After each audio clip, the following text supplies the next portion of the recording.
प्रज्वलन के साथ हम अज्ञानता से ज्ञान की ओर, अंधकार से प्रकाश की ओर, निराशा से आशा की ओर और मृत्यु से अमर होने की ओर। हिंदी है हम, वतन है हिंदुस्तान हमारा। हमारा देश अपनी विविधता के कारण अनेकों भाषाओं से सुसज्जित है, मगर सबसे अधिक बोले जाने वाली भाषा हिंदी का योगदान राष्ट्र निर्माण में आजादी के दौर से लेकर अब तक अतुलनीय रहा है। अ से अनपढ़ से लेकर ज्ञ से ज्ञानी तक का सफर तय करने वाली हिंदी दिवस को हम नमन करते हैं। हिंदी दिवस की आप सभी को हार्दिक शुभकामनाएं। पहले स्पीकर को आमंत्रित करना चाहूंगी। हम सब लोग आज यहाँ पे उपस्थित हुए हैं अपने देश और अपने प्रांत को परम वैभव संपन्न बनाने के लिए। परम वैभव संपन्न होगा यानी कि क्या होगा?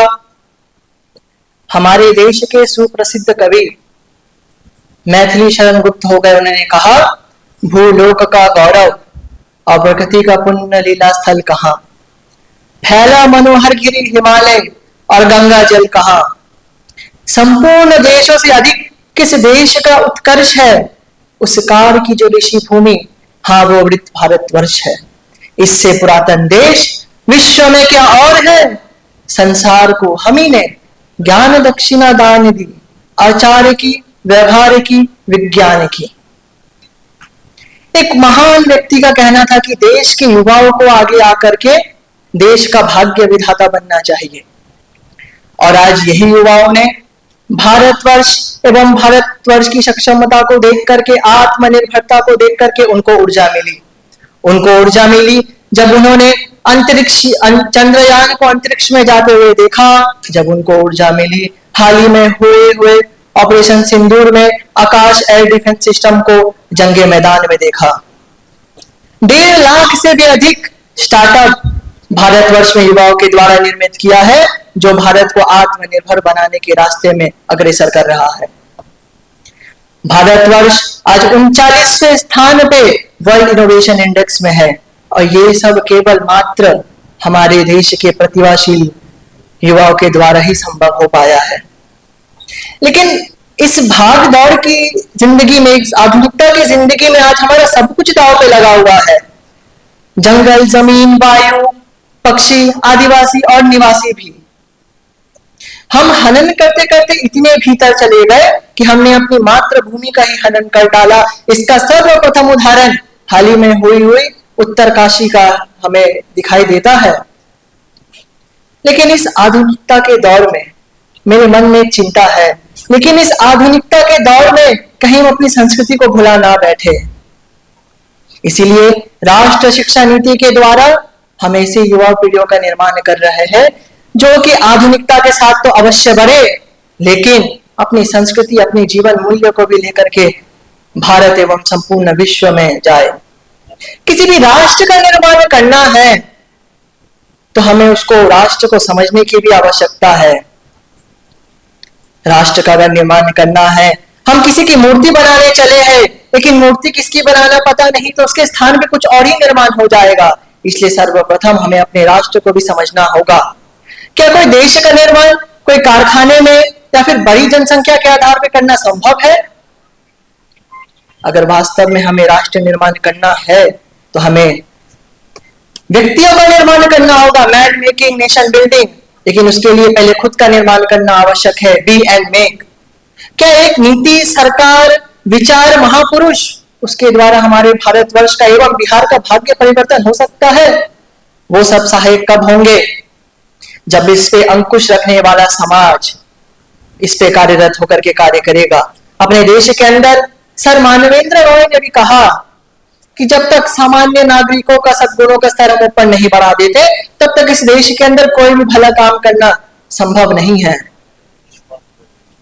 आज की अगर हम परिस्थिति देखेंगे तो कोई भी देश को अगर विकसित होना है, कोई भी प्रदेश को विकसित होना है, तो उसमें युवाओं की भूमिका अधिक रहती है।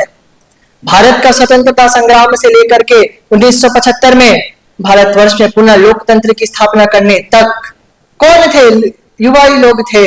क्या युवा केवल आयु से होता है? युवा कौन होता है? जो रिक्स को स्वीकार करता है, चैलेंज को स्वीकार करता है, उसे हम युवा कहते हैं। वो केवल 25 वर्ष का है, उसे युवा नहीं कर सकते। एक निमिष की बात नहीं है चिर संघर्ष हमारा, पृथ्वीराज की आंखें जाती, स्वप्न उनके जाते, भर जाते हैं घाव पर दाग सदा अमिट रह जाते। मृत में जीवन और जीवितों में ज्वाला सुलगाती, प्रश्नबद्ध मां के मंदिर को पुनः पवित्र बनाती। इस प्रकार के ध्येय को, इस प्रकार के चिंतन को लेकर के जो आगे बढ़े, उसे हम युवा कहते हैं। आज हम यहाँ पर उपस्थित हुए हैं 2030 का विजन बिहार को लेकर के। अगर वास्तव में हमें 2030 का विजन बिहार को सफल करना है तो हमें छोटे छोटे प्रयत्न करने होंगे, क्योंकि छोटे छोटे प्रयासों से ही राष्ट्र एवं कोई भी प्रांत बनता है। मैं चाहता हूं हमारा जीवन सफल तो अवश्य है। सफल जीवन कौन? जो अपने लिए जीता है। सार्थक जीवन कौन? जो अपनों के लिए जीता है। भारत छात्र संसद का प्रत्येक कार्यकर्ता एवं बिहार छात्र संसद का प्रत्येक कार्यकर्ता अपने लिए नहीं अपितु अपनों के लिए जीता है। आज हम सब युवा यहां से संकल्प लेकर के जाए कि देश सेवा को प्रथम रखेंगे, अपने निजी स्वार्थ को छोड़ करके। हम राजनीति तो करेंगे, लेकिन लोक नीति को आगे महत्व देंगे। ये तो चंद्रगुप्त की माटी है। भारतवर्ष एवं बिहार का युवा अपने आप में चंद्रगुप्त का आचार्य चाणक्य है। हम अपने को ही पहचाने, आत्म सत्य का निश्चय ठाने। आज बिहार के प्रत्येक युवाओं को अपने अंदर चंद्रगुप्त को देखने की आवश्यकता है कि वो स्वयं में चंद्रगुप्त है। हम अपने को ही पहचाने, आत्म सत्य का निश्चय ठाने। पड़ी हुई झूठी शिकार को सींग नहीं जाते हैं खाने। एक हाथ में प्रलय, दूसरे में सृजन लिए चलते हैं। आंखों में वैभव के सपने, पग में तूफानों की गति हो। राष्ट्र भक्ति का ज्वार ना रुकता, आए जिस जिसकी हिम्मत हो, आए जिस जिसकी हिम्मत हो। इस राष्ट्र भक्ति के ज्वार को राष्ट्रीय शक्ति में परिवर्तित करने के लिए हम सब युवा कटिबद्ध होकर के आगे आए तो वास्तव में आज जो हमारा विजन है उसको एक्शन में और जो जोश है उसको कार्यरत करने में हम सफल हो पाएंगे।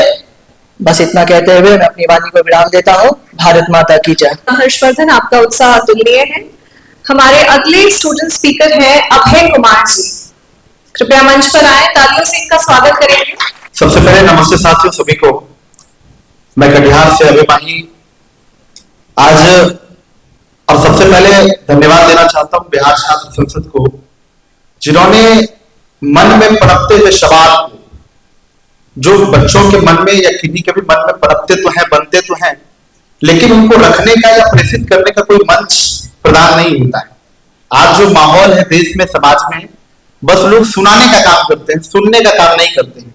लेकिन सुनने सुनाने के बीच की जो एक बैलेंस को आपने तैयार किया है, इसके लिए बिहार छात्र संसद को बहुत बहुत धन्यवाद। आज हम ना भाषण देने की आती है, ना मुझे तालियां बटोरने का शौक है। मैं जिस विषय वस्तु पर आज बात करने के लिए उपस्थित हुआ हूं, मैं चाहता हूं कि उसमें आप थोड़ी सी आशा के साथ हमारे शब्दों को सुनेंगे और अच्छा लगेगा तो जरूर प्रोत्साहित कीजिएगा। आज मैं आपके सामने एक ऐसे विषय पर विचार करने के लिए आया हूं जो कि सिर्फ विचार करने का विषय नहीं है, बल्कि भविष्य की जरूरतें और आवश्यकता को तय करने वाली चीजें हैं। राजनीति से बड़े शासन, नीति निर्माण में युवाओं की भागीदारी। साथियों, अक्सर हम राजनीति और शासन को एक ही समझ लेते हैं, लेकिन राजनीति सत्ता तक पहुंचने का माध्यम है, जबकि शासन जनता तक सेवा पहुंचाने का जरिया है। महात्मा गांधी जी ने कहा था कि सेवा, राजनीति जो है सेवा का दूसरा नाम है। लेकिन अब ऐसा एक राजनीति तैयार हो गया है देश में, समाज में, जो कि चुनाव, कुर्सी, सेवा, फॉर्चूनर और बड़ी गाड़ी तक सीमित है, उससे बाहर नहीं निकल पा रहे। जब हम शासन शब्द सुनते हैं तो सबसे पहले राजनीति और नेताओं की छवि सामने नजर आती है। लेकिन शासन केवल चुनाव एवं कुर्सियों तक सीमित नहीं है। शासन का असली मतलब है समाज को बेहतर बनाने के लिए सभी नीतियां बनाना और उसे लागू करना। साथियों, हमें यह भी समझना होगा कि शासन केवल नेताओं और राजनेताओं की जिम्मेदारी नहीं है, यह हर नागरिक की जिम्मेदारी है। और उसकी जिम्मेदारी सबसे अधिक है जिसकी संख्या सबसे अधिक है। भारत दुनिया का सबसे युवा देश है। लगभग 65% आबादी जो है 35 वर्ष से कम की है, तो ये जिम्मेदारी युवाओं के लिए सबसे ज्यादा बढ़ जाती है। लेकिन जब हम संसद और विधानसभाओं में देखते हैं तो औसतन आयु जो वहां के सदस्यों की है 50 वर्ष से अधिक है, यानी कि युवाओं की आवाज, दृष्टिकोण नीति निर्माण में कहीं ना कहीं खोते नजर आ रही है। अक्सर नीतियां जो है वो बुजुर्ग नेता और अधिकारी बनाते हैं, जिससे कि आम जनमानस में जो युवाओं की समस्याएं हैं वो सर्कुलेट नहीं हो पाते हैं और उसके लिए सही नीतियां और सही सवाल नहीं हो पाते हैं। साथियों, कहते हैं कि युवा शक्ति है, युवा सशक्त है, युवा आधार है, युवा विचार और युवा नायक है। तो जो युवा नायक है वो विधायक क्यों नहीं? चूंकि युवाओं के मन में जो सवाल है उसको सर्कुलेट करने के लिए, उसको आंसर करने के लिए कोई सदन में वैसे व्यक्ति नहीं है, क्योंकि उनकी जो आयु सीमा है वो 50 वर्षों से अधिक की है। तो जो युवाओं की रियल समस्या है उस पर वो बात नहीं कर पा रहे हैं। तो जब तक सदन में युवाओं की जो संख्या है उसके औसतन के हिसाब से युवा सदस्यों की संख्या सदन में नहीं होगी, तब तक युवाओं के लिए कल्याण नहीं होगा। और जिस दिन युवाओं की आबादी के अनुसार सदन में युवा सदस्यों की संख्या बढ़ेगी, उस दिन युवाओं के द्वारा युवाओं के लिए कल्याण होगा, फैसला होगा और इसके साथ युवाओं का कल्याण होगा। साथ ही अंत में मैं बस यही कहना चाहूंगा कि युवा सिर्फ कल के भविष्य नहीं है, वो आज के नीति निर्माण कर्ता भी हो सकते हैं अगर हम उसे मौका देते। बहुत बहुत धन्यवाद बिहार छात्र संसद आज अपनी बात को रखने के लिए और शब्दों को प्रेषित करने के लिए। साथ ही आज 14 सितंबर है और राष्ट्रीय हिंदी दिवस है, तो उसके लिए हिंदी को चूंकि टच करते हुए, महसूस करते हुए हम लोग पढ़ेंगे कि वेदों में तो किस्से हैं, वेदों में तो किस्से हैं, इतिहास उन्हें बस रहने दो, तुलसी काली को मोक रखो, पुस्तक में सिमटे रहने दो। अरे भारत माँ का मस्तक भी, अरे भारत माँ का मस्तक भी पीड़ा से तब झुक जाता है जब भारत माँ का बच्चा ही हिंदी कहने में कतराता है। बहुत बहुत धन्यवाद बिहार छात्र संसद और आप सभी को। बहुत ही सुंदर विचार बहुत अच्छे से प्रस्तुत किया आपने। हमारे अगले छात्र वक्ता हैं श्री अंकु कुमार। चंपारण की पावन धरा से मैं अंकु कुमार आप सभी अभिभावकों को सादर प्रणाम निवेदित करता हूँ। मैं जिस बिंदु पर अपने विचार रखने के लिए यहाँ उपस्थित हुआ हूँ वो राष्ट्र के निर्माण में युवाओं की भूमिका से संबंधित है। लेकिन मैं पहले यह हमें तय करना होगा कि कौन से युवा, आरजेडी कांग्रेस वाले या बीजेपी जदयू वाले, क्योंकि इन पार्टियों के तले दबे हुए युवा क्या आपको लगता है कि इस राष्ट्र के निर्माण में अपनी भूमिका को बखूबी निभा पाएंगे? लेकिन मैं इन सभी बातों को अपवाद मानते हुए मैं इस बात को मानता हूं कि इस देश का युवा अपने ताकत के बदौलत, अपनी ऊर्जा के बदौलत, अपनी शिक्षा और कौशल के बदौलत इस राष्ट्र को एक नई दिशा देने की ताकत रखता है। लेकिन यह तब संभव है जब हर युवा के पास बेहतर शिक्षा और बेहतर रोजगार हो। लेकिन आज हमारे देश के शिक्षा व्यवस्था की स्थिति क्या है यह हमें जग जाहिर है कि परीक्षा हो तो परिणाम नहीं, भर्ती हो तो इम्तिहान नहीं, और परिणाम हो भी जाए तो ज्वाइनिंग का नाम नहीं। और इन सब से यदि युवा पार पा भी जाता है तो आजकल इस व्यवस्था में पदासीन महानुभावों के द्वारा एक नया हथकंडा अपनाया जा रहा है पेपर में गलत सवाल डालने का, जिसपे हर युवा कहना चाहता है कि पेपर में गलत सवाल डालते, फिर 100 रुपया का व्यापार डालते, रैंक लिस्ट का नहीं प्रावधान करते, वेटिंग लिस्ट का नहीं समाधान करते, साहब 2-4 हो तो बोलू अरे आप तो जुल्म हजार करते हैं। जिसका ताजा और सटीक उदाहरण है दिल्ली में चल रहा एसएससी का प्रोटेस्ट, जहां पढ़ने वाले और पढ़ाने वाले दोनों लाठी खा रहे हैं। और इन जुल्मतों के दौर में यदि कोई युवा अपनी पढ़ाई पूरी कर भी लेता है, डिग्री हासिल कर भी लेता है, तो यह बहुत ही निंदनीय है कि उसे आत्मनिर्भरता के नाम पर पकौड़ा तलने की सलाह दी जाती है। मैं जिसको बड़े ही भावुक मन से यह कहना चाहता हूं कि डिग्री लेकर राष्ट्र का युवा घूम रहे हैं बाजारों में, वास्तव में घूम नहीं रहे हैं, पकौड़ा तल रहे हैं। और इस राष्ट्र के नेता दल बदल कर घूम रहे हैं महंगी महंगी कारों में। लेकिन और मैं इन युवाओं के दर्द को बांटते हुए मैं इस बात को कहना चाहूंगा कि मेरे आंखों से बहता हुआ दरिया तू देखो, कि मेरे आंखों से बहता हुआ दरिया तू देखो, मैं किस हाल में खुश हूं मेरा नजरिया तो देखो। लेकिन हमें अफसोस इस बात का होना चाहिए कि जिस देश का युवा अपने इतिहासों में भगत सिंह, चंद्रशेखर आजाद और राम प्रसाद बिस्मिल को पढ़ता है, उसी देश का युवा अपने अधिकार की लड़ाई लड़ने के लिए धरातल पर उतरने के बजाय फेसबुक, इंस्टाग्राम और ट्विटर पर लगता है। फेसबुक, इंस्टाग्राम और ट्विटर पर लगता है। और इस राष्ट्र को, जो स्वतंत्रता सेनानियों को याद करते हुए मैं कहना चाहूंगा कि काश बिस्मिल आज होते तुम इस हिंदुस्तान में, देखते यह राष्ट्र कितना टेंशन और थ्रिल में है। आज का युवा यह कहता है कि हम तो बिस्मिल थक गए, अपनी आजादी तो भैया इंस्टा के रील में है। अंततः मैं अपने युवाओं से अपील करना चाहूंगा कि हमें एकत्रित होकर अपनी ऊर्जा का इस्तेमाल इस राष्ट्र को एक नई दिशा देने के लिए करना होगा। वह चाहे आंदोलनों के रास्ते हो, स्वरोजगार के रास्ते हो या किसी अन्य रास्ते हो, क्योंकि हम युवा ही इस राष्ट्र के रीढ़ हैं। और अंत में मैं बड़े भाई अंकित कुमार जी और इनके टीम के द्वारा जो इस मां सीता के पावन भूमि पर इस मंच को और इस व्यवस्था को लाने के लिए जो आपने पहल किया है, इसके लिए मैं बहुत बहुत आभार व्यक्त करता हूं। जय हिंद, जय बिहार। धन्यवाद अंकु। अब मैं मंच पर आमंत्रित करना चाहूंगी हमारी अगली स्टूडेंट स्पीकर काजल कुमारी। जहां लिट्टी चोखा की खुशबू से महकता है शाम है, जहां छठ पूजा का नाम सुन चेहरे पर आ जाती मुस्कान है, जहां नालंदा जैसा प्राचीन व महत्वपूर्ण विश्वविद्यालय और बोध गया जैसा धार्मिक स्थल विराजमान है, उस बिहार की मिट्टी में पली इस बिहार की बेटी का आप सभी को प्रणाम है। सबसे पहले तो आप सभी को हिंदी दिवस की हार्दिक शुभकामनाएं देना चाहूंगी। मैं काजल कुमारी माउंट नेटरा जी स्कूल में कक्षा 11वीं की छात्रा 8वीं बिहार छात्र संसद के इस मंच से अपने कुछ विचार आप सभी के साथ साझा करने हेतु प्रस्तुत हूँ। बिहार, यूं तो कहने को काफी बड़ाई कर दूं बिहार की, मगर सच्चाई यहाँ मौजूद हर शख्स को पता है। आखिर कब तक हम चाणक्य और सम्राट अशोक के नाम पर बिहार का समर्थन करते रहेंगे? क्या सिर्फ विजन बिहार 2030 का नारा लगाकर बिहार विकसित हो जाएगा? बिल्कुल नहीं। सही मायने में यदि हम चाहते हैं कि हमारा बिहार एक विकसित राज्य बने, तो हमें समाज को खड़ेरना होगा। समाज में छिपी वो राजनीति, कूटनीति और भ्रष्टाचार यानी चोरी चकारी, जिसे हम सभ्य भाषा में करप्शन कहते हैं, उसे मिटाना होगा।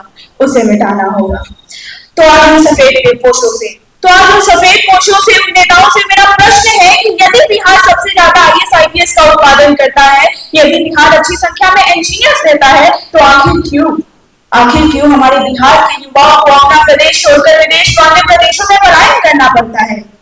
मेरे विचारों में हमारे बिहार के युवा जो कि विभिन्न क्षेत्रों में अपना योगदान देकर बिहार को सही मायने में एक विकसित राज्य बनाने की क्षमता रखते हैं, अवसर न मिलने के कारण उनकी ये क्षमताएं व्यर्थ जा रही हैं। और अब जो मैंने रोजगार की बात की है, तो याद दिलाना चाहूंगी कि 10 साल पहले हमारे देश के एक नेता ने चुनाव के पहले अपने चुनावी भाषण में कहा था कि वे सिर्फ बिहार की चीनी मिल में बनी चीनी की चाय पीएंगे। मगर जनाब, चीनी मिल तो दिख जाती है, पर चीनी मिल नहीं दिखते। कहाँ गई वो चीनी मिल जिसका वादा हमारे पूज्य नेताजी ने किया था? कहाँ गई वो चीनी मिल जिसका वादा हमारे पूज्य नेताजी ने किया था? अरे जनाब, मेरा निवेदन है आपसे कि सिर्फ मीठी मीठी बातें ना करे, बल्कि अपने वादों को पूरा करे, मिल खोले और युवाओं को रोजगार दे। यदि देश में राष्ट्रहित से ज्यादा हिंदू और मुसलमान के नारे लगेंगे, यदि एक नागरिक हिंदुस्तानी से पहले यादव और राजपूत बनेंगे और हमारे नेता इनमें हामी भरेंगे, जब तक हमारे नेता किसी एक जाति विशेष को अपना वोट बैंक बनाकर रखेंगे और देश को बेच कर अपनी कुर्सी बचाएंगे, तब तक हमारा राष्ट्र निर्माण संभव नहीं होगा।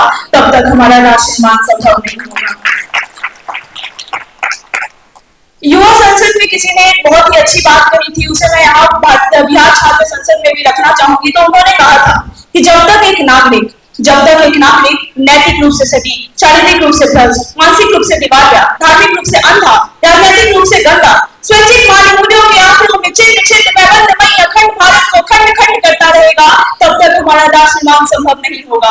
बड़ी बड़ी बातें नहीं, छोटी छोटी कोशिशें करनी होंगी, क्योंकि ठोकरें हमें पहाड़ों से नहीं पत्थरों से लगा करती है, क्योंकि ठोकरें हमें पहाड़ों से नहीं पत्थरों से लगा करती है। एक और बहुत बड़ी समस्या जो मैंने हमारी युवाओं के बीच महसूस की है, वो है मस्तिष्क पलायन यानी ब्रेन ड्रेन, और इसे मिटाने हेतु हमें कौशल विकास यानी स्किल डेवलपमेंट की ओर कदम बढ़ाने होंगे। जनाब, किताबी ज्ञान तो हर कोई हासिल कर लेता है, किंतु आज के इस बदलते दौर में ज्ञान के साथ हुनर का होना काफी आवश्यक है। इतना कहकर अपने शब्दों को विराम देने जा रही हूँ। अंत में बस इतना कहना चाहूंगी कि मैं भारतवर्ष का हरदम सम्मान करती हूँ, इसकी चांदनी मिट्टी का ही गुणगान करती हूँ, और मुझे चिंता नहीं है स्वर्ग जाकर मोक्ष पाने की, तिरंगा हो कफन मेरा, यही गुणगान करती हूँ, यही गुणगान करती हूँ। बहुत शुक्रिया। बहुत बहुत धन्यवाद मिस काजल, आपका उत्साह सराहनीय है। हमारे अगले स्टूडेंट स्पीकर हैं मिस्टर आबिद रजा। सभी को सलाम व आदाब। मैं आबिद रजा, इस चंपारण बिहार से। मेरा आज का टॉपिक मुल्क के तरक्की में नौजवानों का किरदार। सबसे पहले बता दूं मैं आप सभी को कि मैं मौलाना आजाद नेशनल उर्दू यूनिवर्सिटी हैदराबाद से आया हूं, वहीं का मैं छात्र हूं। तो मैं उर्दू में आप सभी को अपनी बातें रखकर सुनाऊंगा। मेरा आज का जो टॉपिक है वो है कि मुल्क के तरक्की में नौजवानों का किरदार। इसकी शुरुआत मैं अल्लामा डॉक्टर इकबाल के एक शेर से करता हूं कि उकाबी रूह जब बेदार होती है जवानों में, नजर आती है उनको अपनी मंजिल आसमानों में। मोहतरम सदर, अगर मैं बिहार को अपनी नजर से देखता हूं तो कहीं शेर शाह सूरी जैसे नाकाबिले शिकस्त बादशाह दिखाई देता है, तो कहीं अशोक और चंद्रगुप्त जैसे शहंशाह जिन्होंने दुनिया को अपने सामने नतमस्तक करने पर मजबूर कर दिया। अगर मैं बिहार के युवा और उनके कारनामों का जिक्र अपने दिल में लाऊं तो यह मुमकिन ही नहीं कि मैं गौतम बुद्ध और महावीर को भूल जाऊं, जिन्होंने अपने किरदार से दुनिया को अपना गर्विदा बना लिया। अगर मैं विज्ञान के दुनिया में बात करूं तो आर्यभट्ट जैसे हीरे हैं, तो कहीं विशेषता नारायण जैसे गणितज्ञ, तो कहीं साबिर अली जैसे महान वैज्ञानिक हैं। अगर मैं आजाद भारत की बात करूं तो आजाद भारत का पहला व्यक्ति, the first president of India, Rajendra Prasad को जरूर अपने जहन में रखूंगा, जिन्होंने अपने किरदार से, जिन्होंने अपनी मेहनत से दुनिया को दिखा दिया कि बिहारियों की क़यादत और उनके राय के बगैर हिंदुस्तान का कोई माजी और मुस्तकबिल और हाल मुकम्मल नहीं है। अगर मैं हाल की बात करूं तो हिंदुस्तान का कोई काम मुकम्मल ही नहीं हो सकता जिसको बिहारियों के खून और पसीने ने ना सींचा हो। ये रही इतिहास की बातें कि बिहार और बिहारियों ने क्या क्या कर दिखाया था, मगर जो आज बिहार की हालात है वो हमसे छुपी और ढकी नहीं है।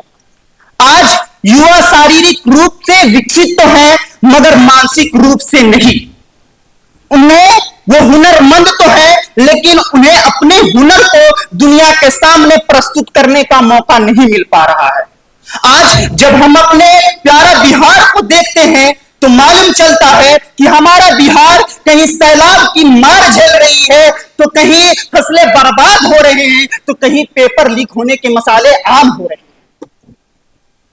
हमारा बिहार जिसे हमारे एंसेस्टर्स ने, हमारे पूर्वजों ने, हमारे असलाफ ने दिया है, हमारी और आप सभी युवाओं की ये फर्ज बनती है कि हम उनके रास्ते पे खड़े हो और अपने बिहार को विकसित करके दुनिया को दिखाएं कि हमारे पूर्वज थे जिन्होंने अपने आप को लोहा मनवाया था कि बिहारियों के बगैर हिंदुस्तान में कोई काम नहीं हो सकते। आज हम युवा खड़े हो जाएं और बता दें कि हम इन्हीं पूर्वजों के मानने वाले हैं। हम भी बिहार के तरक्की के लिए और उसकी फलाह बहबूद के लिए अपना वक्त खर्च करने का व्यस्त करने के राजी हैं।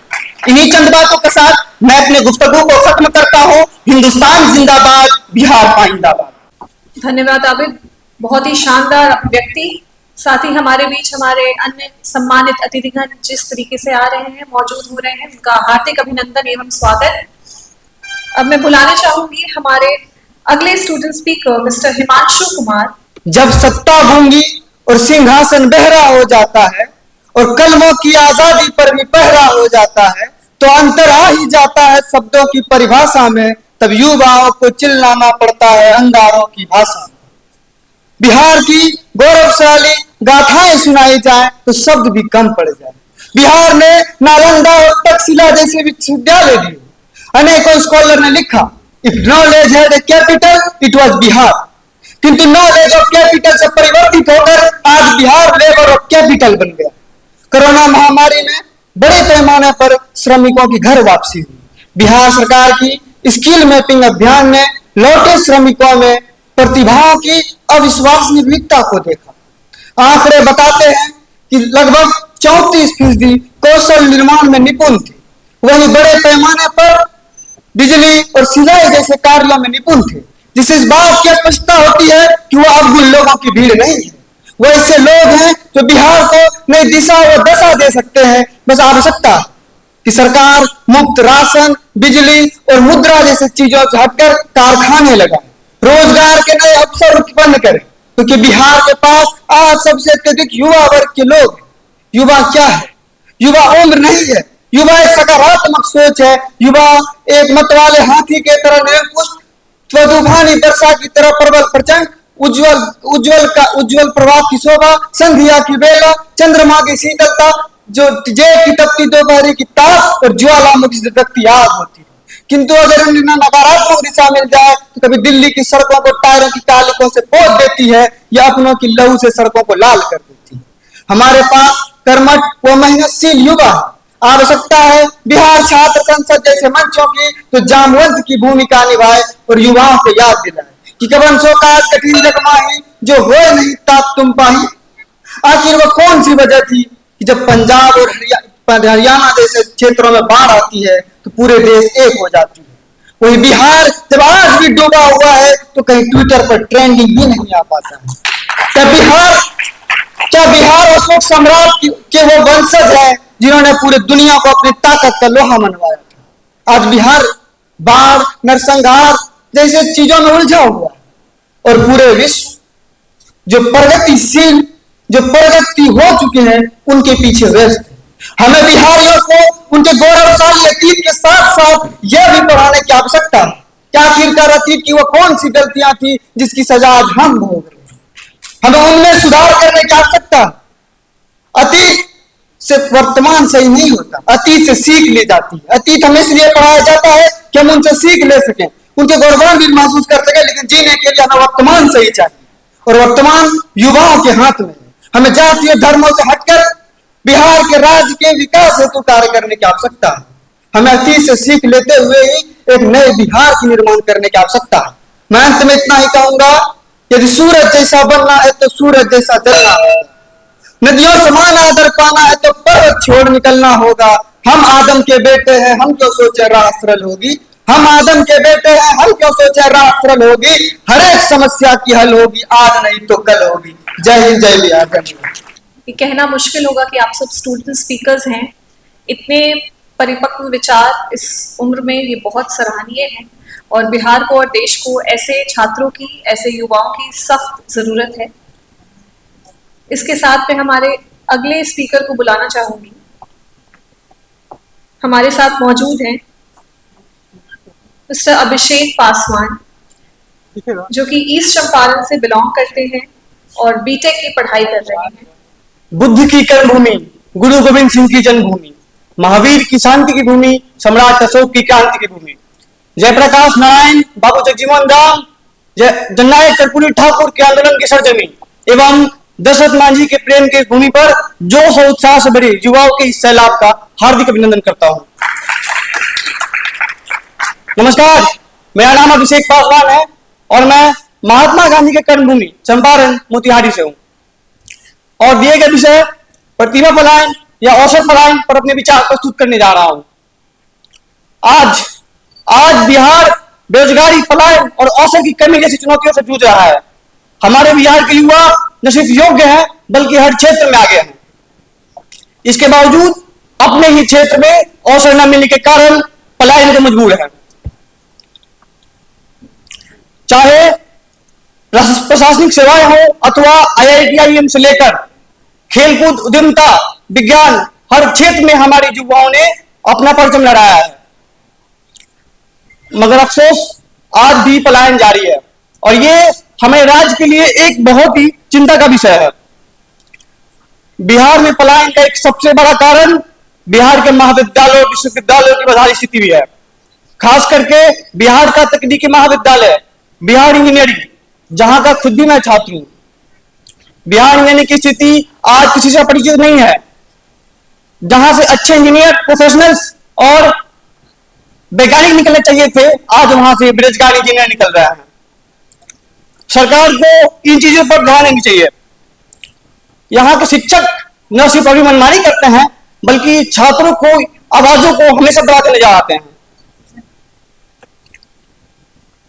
अंत में इन कुछ सवालों के साथ अपनी वाणी को विराम दूंगा कि सरकार कब तक हमारे बिहार के युवा पलायन करते रहेंगे? कब तक हमारी प्रतिभा दूसरों की जमीनें सींचती रहेंगी? क्या सरकार केवल वाद और घोषणाओं तक सीमित रहेगी? क्या हमारे युवाओं को वास्तविक रोजगार और ठोस अवसर प्रदान करेंगे? अगर यही स्थिति रही तो बिहार इन्हीं वादों और घोषणाओं के साथ अपनी सबसे बड़ी प्रतिभा को खो देता। धन्यवाद। धन्यवाद। हमारी भारतीय संस्कृति में हम कोई भी कार्य प्रभु को नमन करके ही करते हैं। हाल में ही पूरे देश ने धूमधाम से गणेश चतुर्थी मनाया है। विघ्नहर्ता गणपति बप्पा का स्मरण करके इस कार्यक्रम की मंगल यात्रा का शुभारंभ हम गणेश वंदना से करें। नमस्कार, मैं दीपशिखा और आप देख रहे हैं AR24 बिहार और आज हम मौजूद हैं AN कॉलेज के प्रांगण में, जहाँ पे बिहार छात्र संसद हो रहा है। तो यहाँ पे कुछ बच्चे आए हैं जो आज अपनी बात को रख रहे हैं। तो आइए इनसे जानते हैं कि इस प्रोग्राम में इन्होंने क्या सोचकर शिरकत किया है। जो आज का कार्यक्रम रहा है बिहार छात्र संसद का, ये एक ऐसा विजन है जो कि बिहार के बच्चों को एक प्लेटफॉर्म देने का काम कर रहे हैं, जिनके अंदर एक सवाल पनप रही है, लेकिन सवाल को उजागर करने के लिए, प्रेषित करने के लिए कोई मंच नहीं है, तो वो मंच देने का काम कर रही है। साथ ही एक कनेक्टिविटी, एक आपका नेटवर्क तैयार करने का एक मौका दे रही है बिहार छात्र संसद। और एक जो प्रतिभाशाली नेता हैं, जो अच्छे स्पीकर हैं, जो आगे का रूट मैप हम लोगों को तैयार करके बताएंगे या जो बताएंगे कि कैसे राजनीति में सक्रिय होना, इन सारी चीजों का डाउट सेशन जो होता है बिहार छात्र संसद ने आज रखा है और उसी कार्यक्रम में हम लोग शरीक हुए हैं। डाउट सेशन में ऐसा क्या लगा कि आपके किसी डाउट को क्लियर किया गया? हाँ, हमारे डाउट को क्लियर किया गया है। जैसे एक हमारे दोस्त ने सवाल पूछा कि ऐसा होता है बार बार कि युवा को कहा जाता है कि आप संसद में आए, लेकिन जब वोट का टाइम होता है तो हमें टिकट नहीं दिया जाता, युवा को टिकट नहीं दिया जाता है। तो उस डाउट को एक भाई ने उठाया, तो उनके डाउट को क्लियर किए कि आप टिकट नहीं मांगिए, आप अपने आप को इस काबिल बनाइए कि आपको खुद लोग टिकट दें। तो ये बिहार छात्र संसद जो है, यहाँ पर हम अपनी बातों को रखते हैं और जो हमारे दिल में है कहीं ना कहीं उसको आवाम तक, लोगों तक पहुंचाने का ये जो रास्ता दे रहा है, इस रास्ते के जरिए हम अपने एक्टिविटीज को उजागर करके और कल के लीडर बनने के काबिल हो जाएंगे। युवा से सवाल कर रहे हैं, तो अभी चुनाव आने वाला है, उससे भी जुड़ा हुआ सवाल रहेगा मेरा कि युवा को इस बार क्या सोचकर वोट करना चाहिए। ये भी मेरा सवाल रहेगा क्योंकि बिहार छात्र संसद में छात्रों की संख्या ज्यादा है। तो ये सवाल मेरा। बिहार जो अभी आगामी चुनाव है, इसको ना तो जात से देखना है, ना धर्म को देखकर ही वोटिंग करना है, बस विकास के मुद्दे को लेकर ही वोट करना है और विकास की बात जो करे उसी के लिए मतदान करना है। यहाँ पे बहुत सारे छात्र मौजूद हैं, इसलिए थोड़ा थोड़ा सवाल और थोड़े थोड़े जवाब के साथ हम आगे बढ़ते रहेंगे। आप यहाँ पर आए और आपको क्या लगा जब आपको मंच मिला, मंच पर आप बोल रहे थे, तो आपको क्या लगा? वहाँ पे कैसा आपका अनुभव रहा? बिल्कुल, अनुभव बहुत अच्छा रहा। हम किसी भी मंच पे जाते हैं तो वहाँ में जितने भी लोग आते हैं, नेता हो, ब्यूरोक्रेट्स हो या हमारे साथी स्पीकर्स हो, हम कुछ ना कुछ चीजें सीखते ही हैं। जैसे हमारा जो टॉपिक था पलायन पर था, तो बिल्कुल पलायन पे हमने अपनी बात रखी है, सरकार से सवाल किए हैं अपने मंच के माध्यम से, और आशा रहेगा कि सरकार इस पे ध्यान देगी। बिल्कुल, यहाँ पे हमारे साथ महिला प्रतिनिधि भी हैं कुछ लोग, अब हम उनसे बात करेंगे। महिला प्रतिनिधि से बात ये करेंगे कि यहाँ पे युवा नेत्री जो युवा सांसद है, जिसके लिए कहा जाता है सबसे कम उम्र की सांसद है, आज वो भी यहाँ मौजूद थी, शांभवी चौधरी। तो उनको देखकर इनको कैसा अनुभव हो रहा है और आगे आने वाले समय में क्या ये राजनीति में अपना कोई फ्यूचर देख रही है? हाँ, मेरा नाम Shivani Kumari, ST college of education की छात्र, सन 24-26। आज 8वां बिहार संसद हुआ, उसके कारण हम लोग को बहुत सीखी मिली। जैसे हम एसटी कॉलेज ऑफ एजुकेशन की chairman mister Tariq Raza Khan sir और chairman director Saina Khan ma'am, उनके कारण हम लोग बिहार छात्र संसद में बहुत आके यहाँ पे प्रभावशाली बातें पता चला और छात्र संसद से हम लोग को बहुत सीखे मिली कि कैसे छात्र संसद को आगे बढ़ाया जाए और बहुत सारी चीजें। यहाँ आके बहुत अच्छा लगा हमें। हमारे जो चेयरमैन सर हैं डॉक्टर तारिक रजा खान सर और secretary cum director ma'am doctor Shahina Khan ma'am, उनके कारण जो कि एसटी कॉलेज से हम लोग आए हैं, उनके कारण आज हमें इसमें बहुत कुछ सीखने को मिला कि मतलब इसके बारे में कोई आइडिया नहीं था हमें पहले से। मतलब हम तो बस बेसिक सी पढ़ाई करी, उसके मतलब नो नॉलेज अबाउट दिस, कैसे ये इलेक्शंस होते हैं, कैसे हम कम्पीट करते हैं। तो भविष्य में अगर हम इसके बारे में सोचे, अगर हम गए तो हम खुद के क्षेत्र को, बिहार को जरूर रिप्रेजेंट करेंगे और बहुत ऊपर उठाने की कोशिश करेंगे। धन्यवाद। मैं नेमत जहां एसटी कॉलेज ऑफ एजुकेशन की छात्रा, हमारे कॉलेज के चेयरमैन मिस्टर तारिक अहमद खान और director doctor Shahina Khan ma'am, मुझे इस कॉलेज में एडमिशन लेने की वजह से आज यहाँ आने का मौका मिला है। आज यहाँ बिहार 8वां छात्र संसद है, जिसमें मुझे छात्र संसद के महत्व के बारे में समझ आया क्या है और इससे मैं आगे भी बोल पाऊँ, मुझे ये समझ आया, बोलना चाहिए आगे। Thank you. तो आप लोगों को कैसा लगा कि आप लोग भी भविष्य देख रहे हैं क्या राजनीति में? मैं कोशिश ये करूंगी, पूरी कोशिश कि मैं भविष्य में इस चीज में आगे आ सकूं, क्योंकि मुझे बिहार, अपने देश, अपने राज्य से बहुत प्रेम है। मैं चाहती हूँ कि मैं भी अपने बिहार के लिए कुछ करना चाहूँ और मैं चाहती हूँ कि बहुत सीमित रह के ना करूँ। इसीलिए अगर मैं राजनीति में आई, अगर इन केस आने वाले टाइम में, तो मैं जरूर कोशिश करूंगी कि मैं कुछ करूँ अपने बिहार राज्य के लिए। धन्यवाद। जैसा कि हमने अभी युवाओं से बात की, जो कि कई तरह की बातचीत सामने आई और लोगों से जब राजनीति को लेकर सवाल पूछा गया तो युवाओं का हर तरह का जवाब था कि धर्म से उठकर हमें इस और वोट करना है, क्योंकि सामने विधानसभा चुनाव है। साथ ही युवाओं ने ये भी कहा, जो खासकर छात्राएं हैं, कि वो भी आने वाले समय में राजनीति में दिलचस्पी दिखा सकती है। आगे की खबरों के लिए बने रहे हमारे साथ। धन्यवाद।